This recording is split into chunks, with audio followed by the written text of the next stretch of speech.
Welcome to Work World Writing, where sometimes...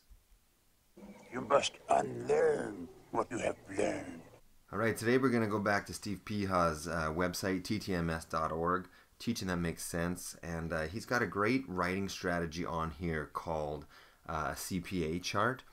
And I know instructors that use this at the beginning, with beginning writers, or some of them bring it up sort of later on when students have had a chance to do some writing. It doesn't really matter, but what the chart does is it helps a writer focus their writing. It's not so much an organization tool as to like which paragraph goes where or which section goes where, but it's more how to make your writing tighter and more focused.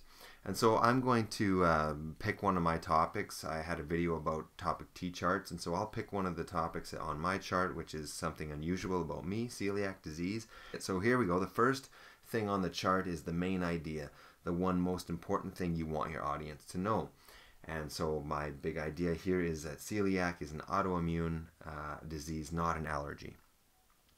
And so to support my main idea, the next thing on the chart is the key details that support that main idea. And so I'll try and write out a few details about celiac to help support it. So it's a diagnosis made after an intestinal biopsy. Allergies can lead to life-threatening anaphylactic reaction, but that's not true for celiac. And an autoimmune disease is one in which the body attacks itself, and that's what celiac is all about. Okay. Next, I'm going to move on my chart to think. And this is what I want my audience to think about when they're sort of finished reading the piece. A lot of times people think that I should just have my main idea here. And remember, my main idea was celiac disease is an autoimmune disease, not an allergy. But that's not always the case. I don't always want them to just think about my main idea. I might want them to go deeper, and so I have a couple here.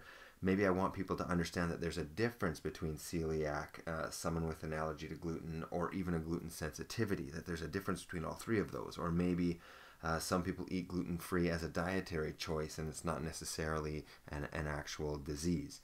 So maybe that's something I want them to think about. Also, along these lines, you can get your audience to maybe do something, either think something or do something. Sometimes we pick one or the other, sometimes we have both. But this is what I want my audience to do, and so here maybe I would write something like, when someone asks for gluten-free food, find out if they are a celiac, or if they have an allergy, or if it's just a dietary preference. And that's something for the audience to do when they're finished reading my piece of writing. Last section of the chart is about people, or the audience. And so the more focused I can get right here, the better, usually the better my writing becomes. And so I'm not just going to say I'm writing to the world, or I'm not just writing to maybe just celiacs, but I'm trying to get fairly focused as possible. So I would want to go for something like, I want to write to the food industry, maybe to restaurant workers or bakers or farmers and food suppliers, people that are directly involved in maybe serving food or something like that. So the more focused, the better.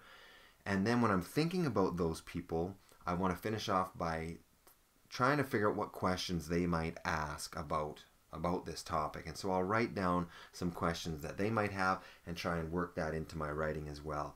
What happens when a celiac ingests gluten? How do you know if you are a celiac versus just allergic to gluten? What needs to be done if a celiac accidentally ingests gluten? So those are some questions that I might have, or I think my audience might have, and I'll answer those in the piece of writing.